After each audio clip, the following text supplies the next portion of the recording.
My husband kicked me out over a silly fight, thinking I'd beg to return, but I earn more than him, buy the house myself, and leave him shocked. Hey everyone, I grew up in a very abusive household. As usual, the parental abuse I faced has warped my sense of reality a lot. I'm not very proud of my traumatized mindset, but it is what it is. I struggle with setting boundaries for myself. I struggle to protect myself, and I often struggle to take care of myself. Now I can understand that these things can be quite heavy, and they are quite heavy on me sometimes, but I push through. I force myself to push through everything that I feel, because I know that I have the strength in me to deal with them. I should just not let my intrusive thoughts overwhelm me.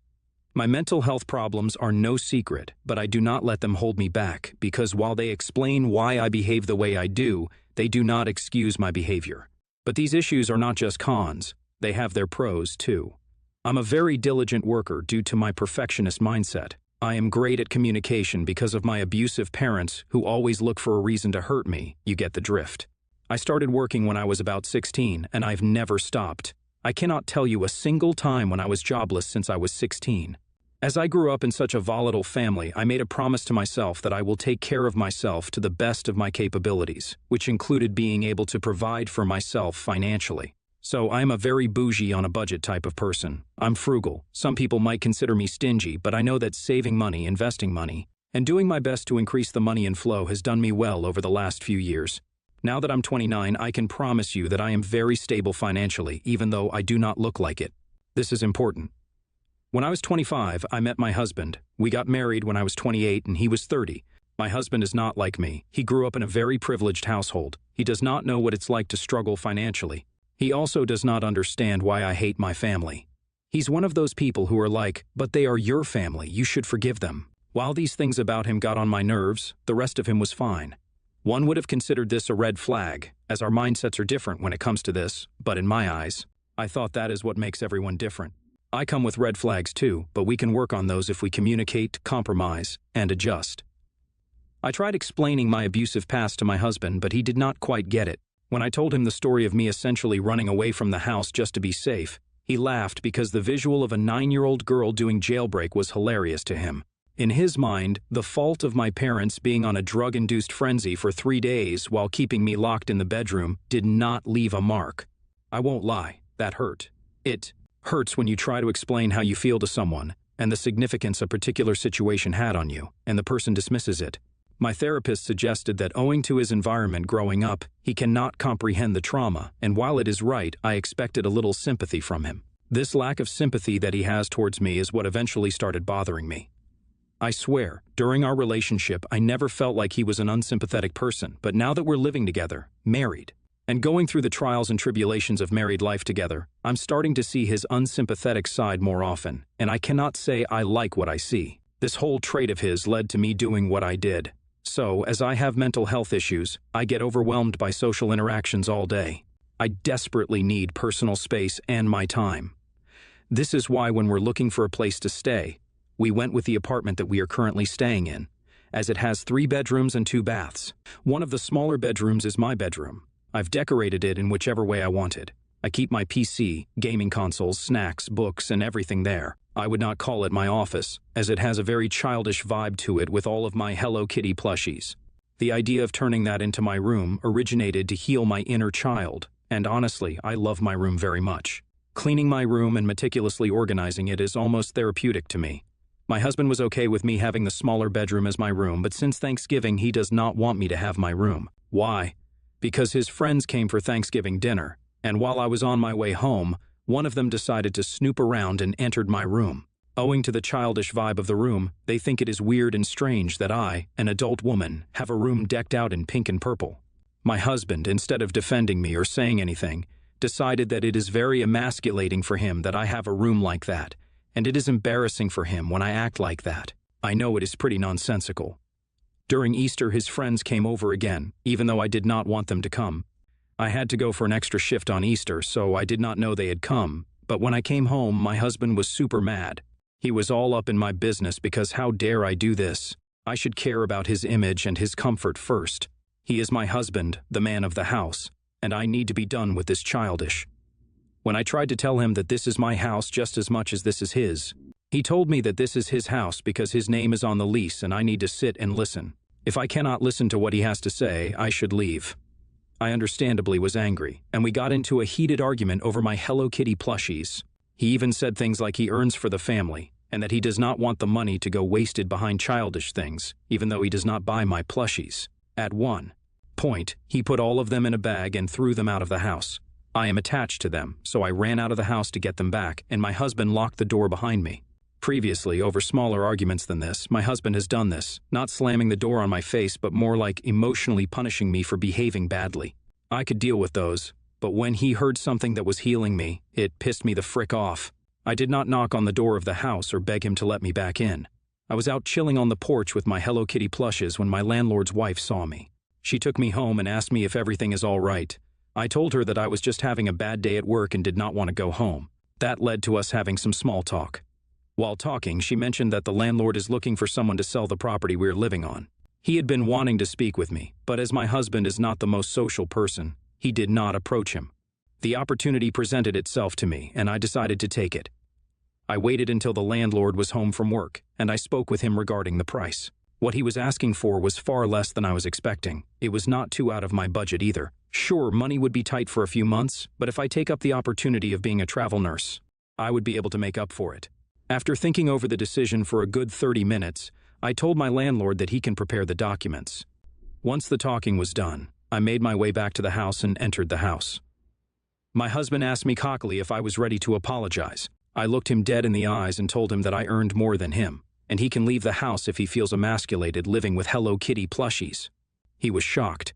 He told me that I could not treat him this way, and I told him that I was giving him an option. He stopped speaking with me and decided to give me the cold shoulder. 2 days later, I signed the papers, and when I came home, I found my husband in my room throwing everything in a garbage bag. You can imagine the irritation I felt, so in my moment of weakness, I kicked him out of the house. I told him that this is my house, and I do not want him there anymore. Since then, he has told our common friends and his friends about this, and I've been receiving several messages calling me a crazy for kicking him out over Hello Kitty plushes. What would you guys have done if you were in my shoes? Update 1, I cannot thank you guys enough, honestly. You guys are so understanding. Thank you for validating my emotions and letting me know that I am not crazy for doing what I did. The issue really isn't about the Hello Kitty, it is about the disrespectful behavior towards my space and me. I'm glad you guys see it, and honestly, the fact that his friends do not see it tells me that this man is not the man for me.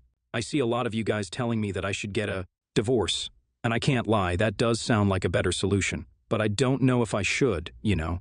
Update 2. My husband decided to break into my house while I was at work and destroy my PC.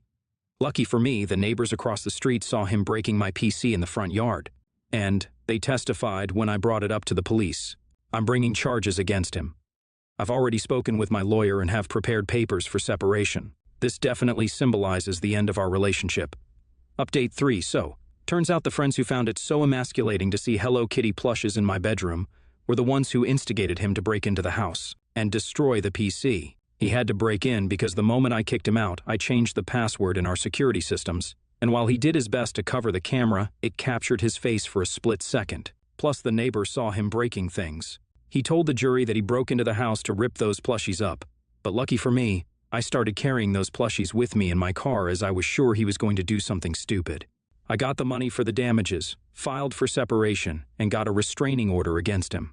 Overall, I am glad that I do not have to surround myself with someone who does not want to be a part of my healing journey and simply wants to bring me down. Your husband is a terrible person. You deserve someone who supports you even if they do not understand what you're going through, and this is not the way to deal with it.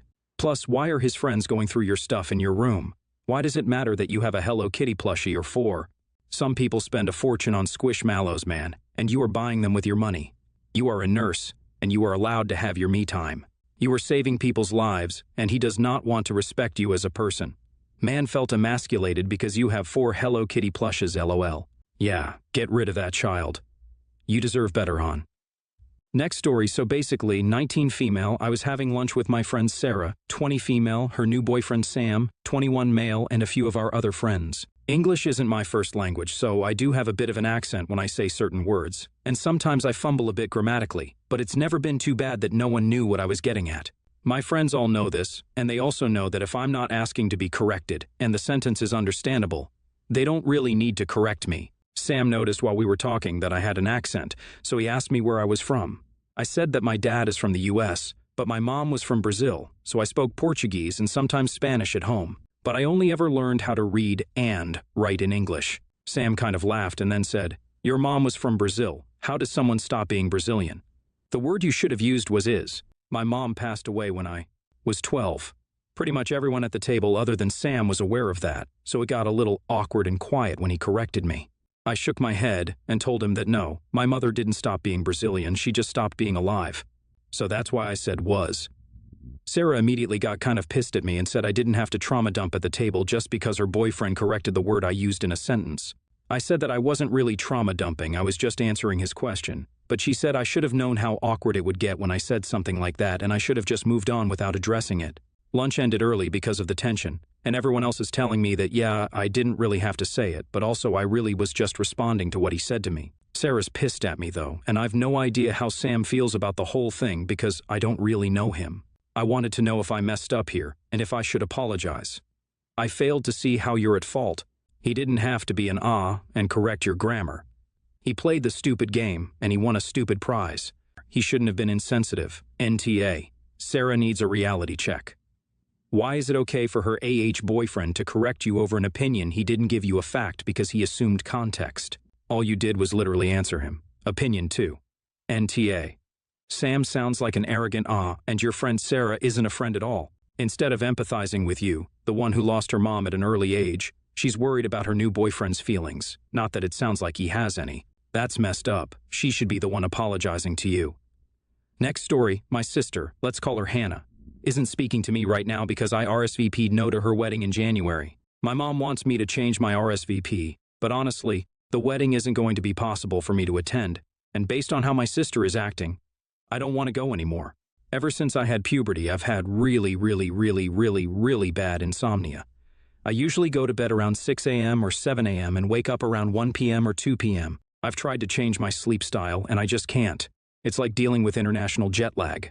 Hannah knows this but always forgets and tries to wake me up for family things whenever she visits home, and I have to lock my bedroom door and really work to keep her out. When I got the invitation to Hannah's wedding, I was super excited for her because she has always wanted a big wedding and it looks like she's going to get it, and that might not be what I want or would want, but she does, and that is exciting. And I can acknowledge that, but then I saw the timeline, and there's a wedding brunch at 10 a.m. The ceremony is at noon, and then there's an afternoon party. I asked Hannah if I could just come to the afternoon party since I will be sleeping at 10 a.m., and she got furious and started yelling over the phone about how, since I'm her sister, I need to be there for the ceremony.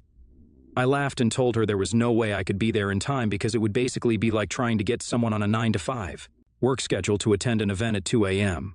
I probably shouldn't have laughed, but it just felt so ridiculous.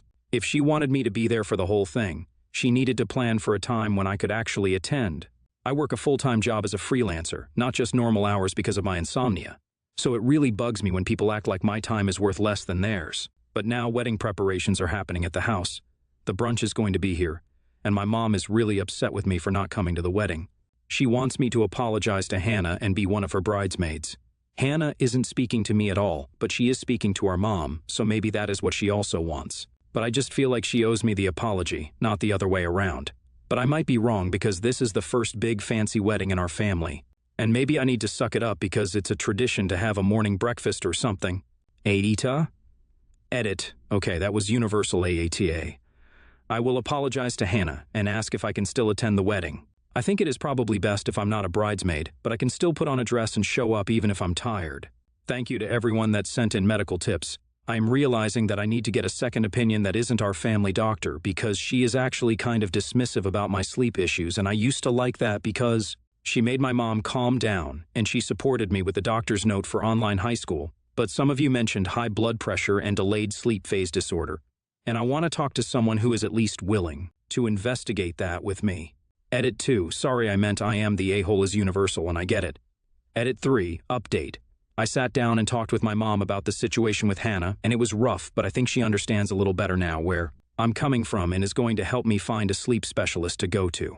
I asked her if she thought I should call Hannah directly or if she should talk to her first, and she said I should do it, so I tried calling, but she didn't pick up, so I sent her an apology text, no response yet, but I said sorry. for laughing and for acting self-centered, and if she would still like me to be at the wedding, I would be happy to attend, but that I probably shouldn't be a bridesmaid, but I could do other things at the wedding like pass out stuff, and I just want to make sure she has a good time. I don't know if she will forgive me, but I do feel better now that I'm trying. I have also been watching a lot of videos on sleep rhythm disorders, and a lot of symptoms in my life make more sense now, so seriously, a big thank you to everyone who gave me tips and ideas for what to search and what to ask.